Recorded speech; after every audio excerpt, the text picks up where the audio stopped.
Hey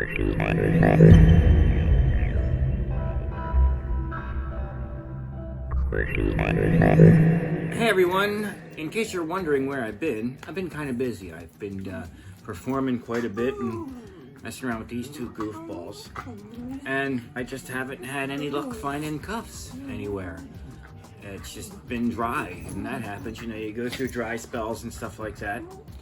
But while I haven't been able to find any handcuffs or interesting locks even, I have been able to find some good magic stuff. I have been able to find some additions to my library of magic and magicians and the occult and stuff like that. Stop it. Bean wants to play. Get the other toy. Get the quiet toy. There. The most recent one I got was something that was on my wish list for a long time, and it is a set of plug cuffs on a chain. This is something I've wanted for as long as I can remember, and I finally got a pair. Unfortunately, they're kind of crusty and bent up a little bit, but I got them for a decent price. I got these on eBay quite a while ago. I mean, it's been a while. I've been rearranging stuff and getting another cabinet for the cuff collection, so I haven't really had a chance to play with these or even soak them. You can see they're really rusty. And they do work though. They didn't come with a key, but I have one that fits. And as far as I can tell, it's very hard to read, but it seems like I found the remnants of an FW.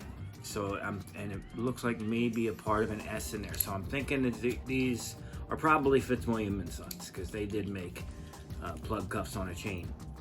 So that's what I'm assuming they are. You know, I have nothing to compare them to. I don't have any other plugs on a chain, but you know, that's pretty much as the most I could get out of the marking on it. And it's extraordinarily faint. It's really, these have seen better days. But I thought I'd show you the difference between plugs on a chain and the other relatives of these guys. For example, let's start with the swivel. That's the cool part. It's just like two plug single locks. Here's one. This is just a single plug lock. So it's basically the same as that, with the eyelet attached so that they could put the chain and the swivel on it. And the chain and the swivel is the same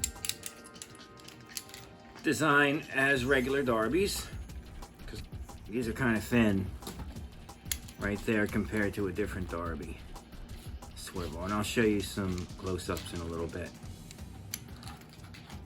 But that kind of struck me when I actually got these, was that, you know, and I know it's not just worn away in the rust and everything, but it's actually much thinner than I would expect for, you know, an otherwise secure cuff.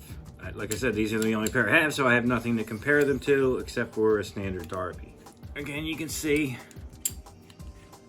it's just a regular plug lock with the chain attached, you know, to the other one. But that's another variation that I have now.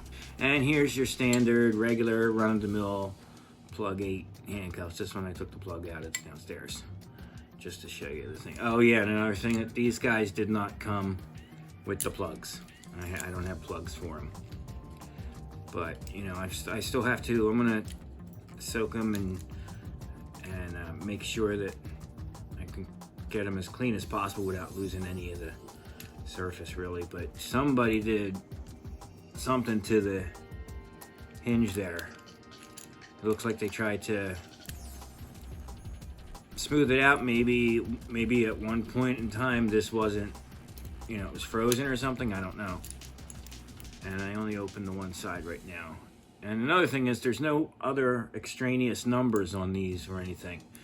That's the only marking I could find, was that thing that I believe is Fitzwilliam and Son. See, it's even more, there's a Hyatt, or what's left of it, on that one. And what's this one here? this one just has the number 3. So there's no other indication whatsoever.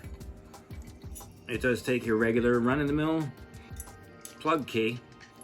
Really happy I got a chance to add these cuffs to my collection because I've always wanted a pair. You know, I've actually seen them before, you know, other collectors had them, but I've never been able to come across a set at a flea market or anywhere else for that matter. You know, and I just lucked out on this one eBay thing. And I also did find my old Houdini mouse pad. Not that I even use a mouse anymore, but you know, I thought that was kind of cool.